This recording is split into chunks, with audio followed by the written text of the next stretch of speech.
Good morning, Twin Cities. Welcome to Reckoning with Real Estate, a show about the American dream and building a better real estate company. I'm Paige Kale with the Real Estate Collaborative, and we are joined in studio today with Ben Feldman from Active Insurance Solutions, and we're going to talk about all things insurance, mostly focusing on homeowners insurance. But I know, Ben, you sell all of it. So why don't you start us off and give us a little introduction of yourself? Sounds good. Well, thanks for having me on. As I just mentioned, pre-recording first ever podcast. So we'll do our best here today, but appreciate having me on and excited to be here. So yeah, my name is Ben Feldman. I'm one of the partners and owners of Active Insurance Solutions.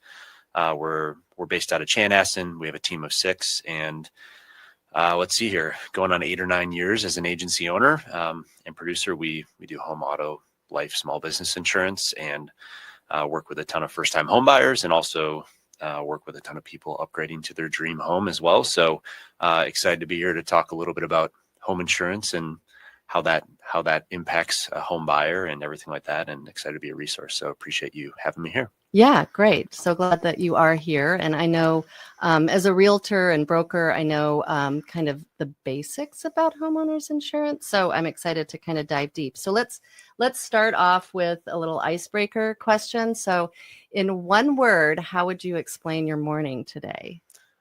Oh man, one word. Or 2 or 3. I don't know. A whole sentence works too. Survival. I would say survival. Can I expand on why I use the word survival? Yes, please do. That sounds dire. I have a 5 and a 2-year-old, and my daughter started kindergarten this week. Yes, still this week. Days blend together, but she's now going to a bus, and she's separate from my son Owen, who is 2, and he still goes to different daycare. So our mornings are now split delivery, where we're both involved. So have a very strict time schedule now with the bus pickup. So got my daughter organizing out of the house. My wife helped with that. And then my son was, I think he's teething, but he's been in our bed the last 2 nights, unfortunately. So been a little cranky in the mornings, not sleeping as well. So he was a little fussy getting changed, but we got him out, stopped at Caribou. He gets us half a kid smoothie. So we did that. And then I'm a big fan of like the turkey bacon mini and Caribou coffee in general. So he likes the turkey bacon and those. So cheered him up with that, and we got him to school, and I was in my desk around a little later than normal, but sometimes that's how it goes with kids. But yeah, so survival, I'd say we survived. Survived would maybe be the word of describe my morning. Yeah. No, I remember it well. My kids are older now. They're 21 and 22, and they're living on their own. But I remember that age, and it was just like, I mean, some days it was smooth and some days it was just not so pretty. But we're here, and I got coffee. That's all that matters. Yeah, good. Well, I would describe my morning. How would I describe my morning? I like a fire hose. It just has felt like I've had 3 days in one so far. But happy to be here with you. And I should also say that Active Insurance Solutions is one of our sponsors. So thank you for that. And we've worked with you for, I think, a couple years now. And I know, some of our clients have even like gotten new homeowners insurance for their existing homes from you, have kind of checked in with you. And I know I'm thinking of one person in particular, one family in particular that we just actually put their house on the market this morning. But I know you saved them a lot of money, and I think they got better coverage in addition. So it was kind of a win-win. Anyway, that was great. So let's start off with a question, and then we'll see where it goes from there. What factors impact someone's home insurance premium?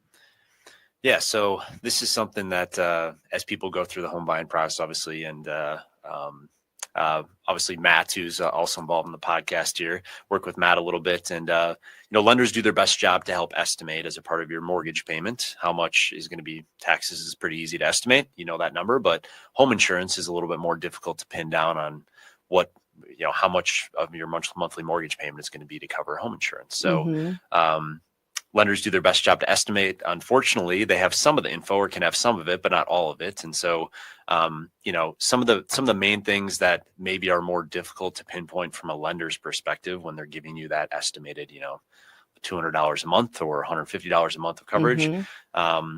One of the things they do know, I'll start there, is like your insurance score, which is a kind of a soft credit check. Like insurance score and credit can have a role in your home insurance premium. And so your lender can maybe know that. So depending on where you fall on that kind of spectrum, that's a small factor with a lot of carriers is your insurance score, which is a combination of a lot of things, but credit does have a play. It's not. Oh, that's interesting. I didn't realize that the credit score impacted your insurance. I guess that makes sense. Yeah. They're going to look at as much financial information on you as they can get. Yeah. Okay. And I always get the question, is it a hard? It's like, no, there's no hard credit checks or anything with home insurance. So if you're shopping around, auto insurance never impacts it.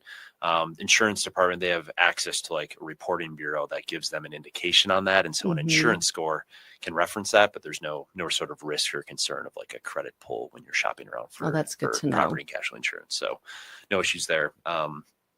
The size of home and the value of the home, obviously, the more expensive the reconstruction of your house, the higher the premiums will be.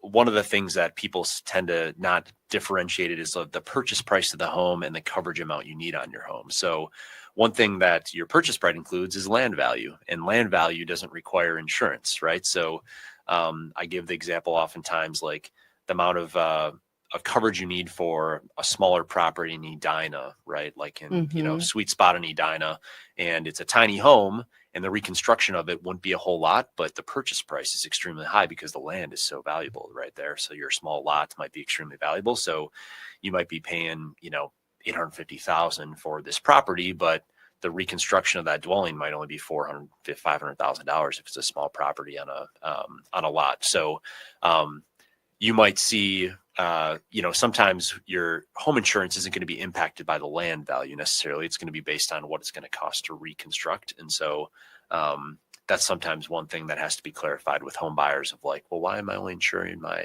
house on my policy for $400,000 or $500,000 if I paid $800,000 or $900,000? And I imagine it could go the other way too, Correct. where somebody buys a $300,000 house, and with construction costs the way they are and continuing to rise, the replacement value might be higher than that. Yep.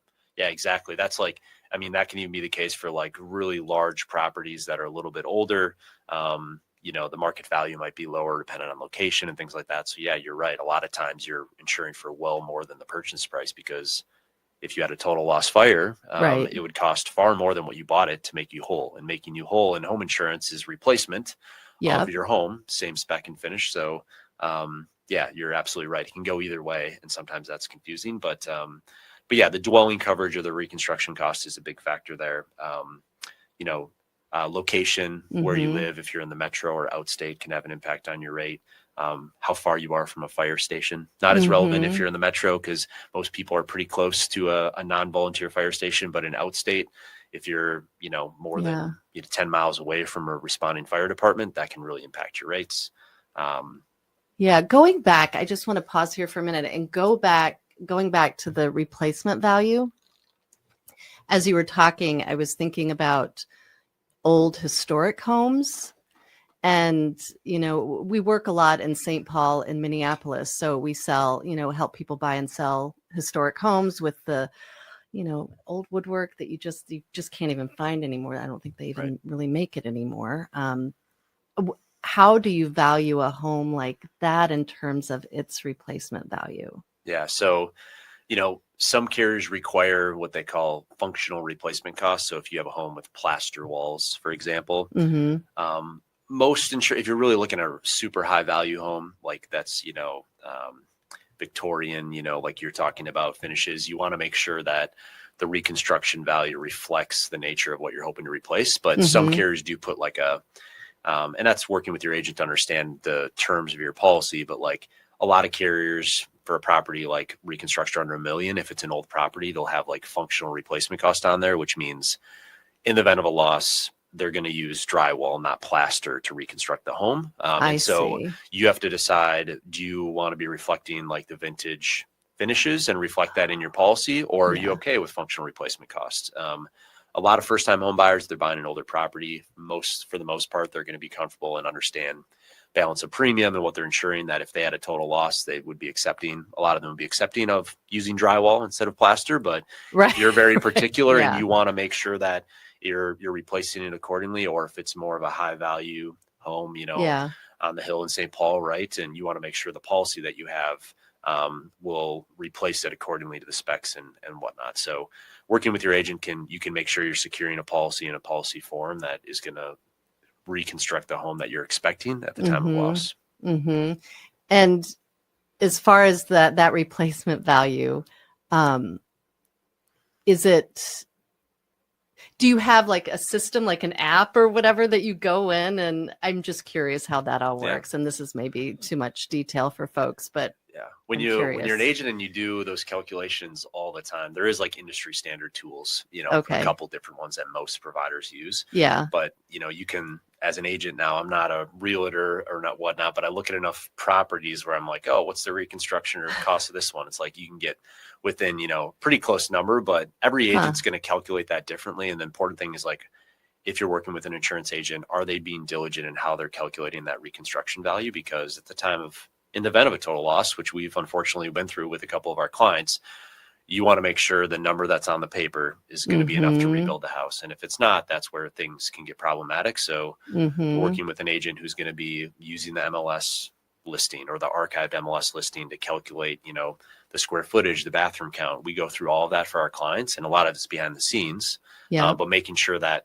the inputs you put into that calculator are accurate. And that's ultimately how we get the replacement cost or dwelling coverage for the policy. So really it has to do with agent input. And then, the carriers, if they go out and inspect the home, on new business and look at the property, if they think the agent did a poor job, they'll send a memo and say, hey, we think it should be higher or lower, et cetera. Yeah. One thing before we go to break that I was going to mention too, and this is just the broader kind of housing finance picture, but PITI, principal, interest, taxes and insurance, PITI, that's what makes up most people's, monthly mortgage payment, and that taxes and insurance part is escrowed, generally speaking, with their lender. And the taxes and insurance are the ones that go up year after year. Principal and interest is going to stay the same throughout the 30 years or 15 years of the mortgage, whatever the case may be. So PITI. PITI, I think, is a good acronym I've never heard that. I like that. Oh, yeah. Good. Yeah, I think it's a good acronym for people to keep in mind. But we're going to go to a quick break, and then we will be back with Ben Feldman from Active Insurance Solutions. And I'm Paige Kale with Reckoning with Real Estate, and we will see you on the other side. Welcome back to Reckoning with Real Estate, a show about the American dream and building a better real estate company. I'm Paige Kale. I'm with the Real Estate Collaborative. You can find us at therecolab.com, THERE as in real estate, and collab, short for collaborative.com.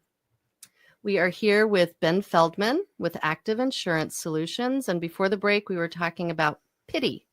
Not the kind of sad thing that is normally associated with pity, but it's PITI. It's an acronym that stands for Principal, Interest, Taxes, and Insurance, and it's what makes up your mortgage payment each month.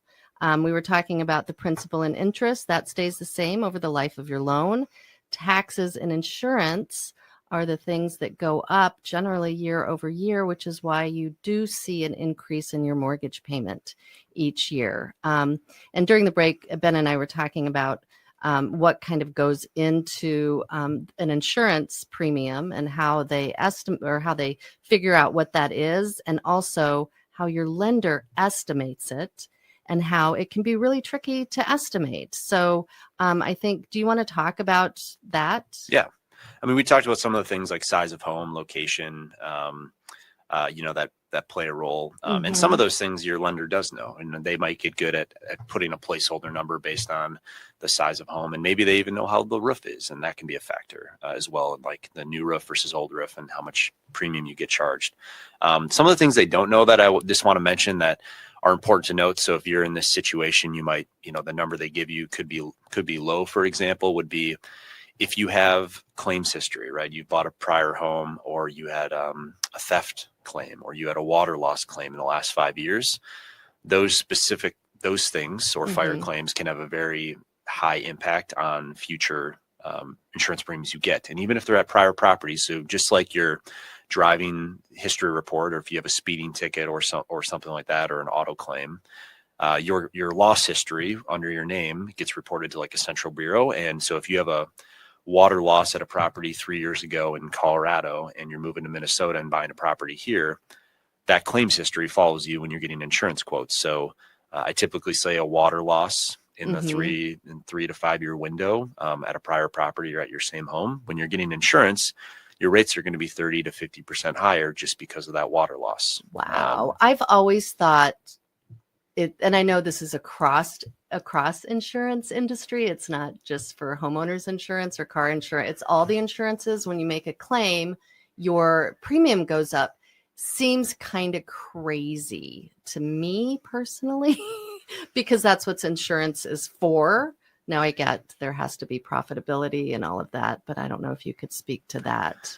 Yeah, I mean, unfortunately, loss history and likelihood of future loss, it's all actuaries, and these carriers, they have actuarial teams, and they look at the loss data, and how they rate and how they surcharge is all based on stats and math, right? And actuary and probability. So while it seems counterintuitive, at the same time, they classify and identify risks based on all these things, and loss history, people who make claims or have a claim. Unfortunately, although it feels like it wasn't your fault, or a deer ran out in front of the road, or you had a water loss at your property, statistically speaking, losses mean more likely to have future losses, and they have the data to back it up. And so that's the rating when you have water theft. Wind and hailstorms, a little bit less of an impact for sure. But the water theft, fire losses are very volatile, in that they do have a pretty notable increase or impact on your rates through 5 years. And usually that's when things fall off. After 5 years, it's off your record and won't impact your rates. But it is something that unfortunately is one of the things that really can have an impact. And unfortunately, your lender or whoever you're working with to get an estimated mortgage payment, going through the process, working with a realtor, they might not know that you had that claim. So understand, if you're in that situation, people would probably know. But that's one big factor that can increase your monthly, portion for home insurance. And I thought it was interesting too, during break, you were talking about when people get estimates, they talk to different lenders to get kind of compare apples to apples, see what the best deal is they can get, that estimate for insurance, which this totally makes sense, is going to vary from lender to lender. So it's important to really look at that number. Like taxes, we know what the taxes are, but for insurance, that's kind of a funny, hard number for lenders to estimate. So if you're buying a house and you're comparing lenders, I think, people should always be looking at that insurance estimate and maybe asking questions about it. Absolutely. Yeah. We often have lenders ask us like, hey, does this seem reasonable?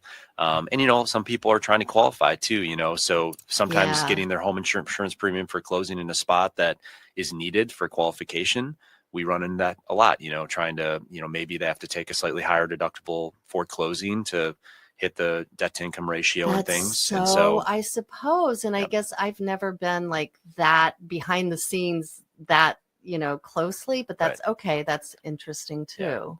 And that's one of the benefits, as an independent agency working with 20 different providers. In general, an independent agency is going to have more products and offerings and things. And so when you're having to, you're trying to hit certain premium levels for closing, or you want higher deductibles, or you do have a loss history, some carriers are okay with that. And other carriers right now in Minnesota will say, hey, you have any loss in the 5 year window, you're not eligible to be placed with our company. So, that kind of ties into the challenges of Minnesota home insurance and profitability, which maybe we'll talk about in a future episode. But it is challenging. And again, your lender won't have visibility to that. A couple of other things that I was going to mention, like what deductible you select can have a big impact on that number. What are the deductible ranges, out of curiosity? So it's changing and going up in Minnesota just with the frequency of hailstorms and profitability challenges. But right now it'd be pretty rare for a home buyer to have, $1,000 deductible still exists, but it's becoming very rare on home insurance. Because it's so expensive. Yeah, or carriers are requiring 1% of your dwelling coverage. So if your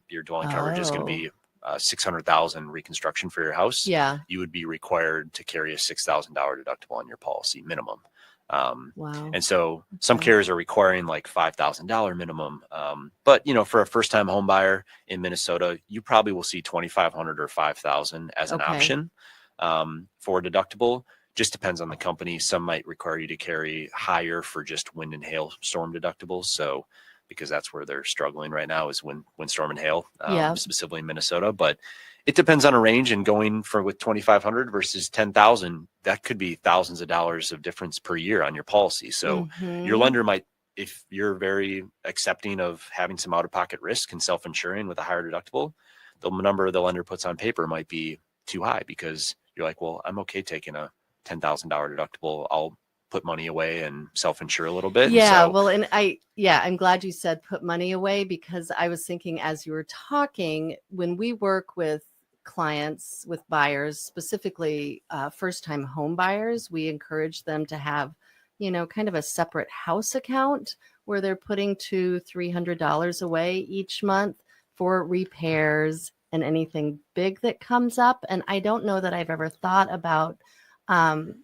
the insurance deductible, that if something catastrophic, God forbid, happens to their house, a water event or hail damage or whatever, that if their deductible is, like you said, $10,000 because they wanted to keep their premium low, that's a big chunk of change that folks need to kind of keep in mind as they are, living in their home. So I'm glad you mentioned that. One of the things with kind of the rising deductibles that we just recently started off at our agency, which is you see this in health insurance where you have high deductible health insurance plans, and people might be able to secure like group accident policies through their employer, where like if you're hospitalized, we'll give you a $3,000 reimbursement, which you can put towards your health insurance deductible or things. So in insurance now, there's products and offerings where if you have to take a $10,000 or $5,000 deductible with your insurance carrier, there's products where in the event of a loss, you can actually get reimbursed a portion of your deductible. So like the product that we offer at our agency, it's a couple $100 a year, and you buy it. And if you have a home loss, it pays out $2,500 cash to help you fund your deductible. So that's kind of a new development. So that's like a benefit that companies can offer to their employees? Correct. Oh, okay. Or sorry, it's a benefit we can offer to our insurance clients now. We can sell and offer to say, hey, you have to take a $5,000 deductible with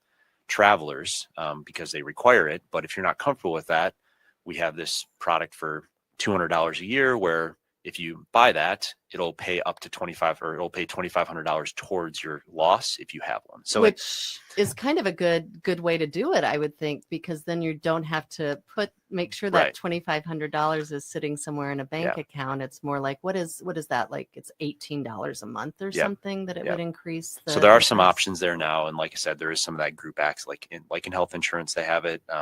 Or like the home warranty appliance repair plans, you can pay a monthly or annual amount. And if your refrigerator goes out, you get a stipend to replace it. Yeah. Similar thing where like, hey, you have a deductible on your home insurance. If you have a loss, you can buy this accident policy essentially for your home that will pay out cash for your deductible because, et cetera. So new product kind of coming into the landscape that we've now been able to offer, but with rising deductible requirements because of profitability challenges, people might be looking for a way to either self-insure a little bit more, make a savings account, or maybe look for a product like that that you can buy to supplement and help cover that high deductible. Yeah, that makes a lot of sense. So we have a couple minutes left. And before we run out of time, why don't you let people know where they can find you if they want more information?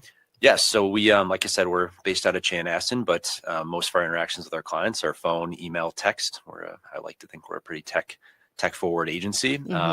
So our website is AIsolutionsmn.com. You can also call us as well. Our team can call us 952-479-5877.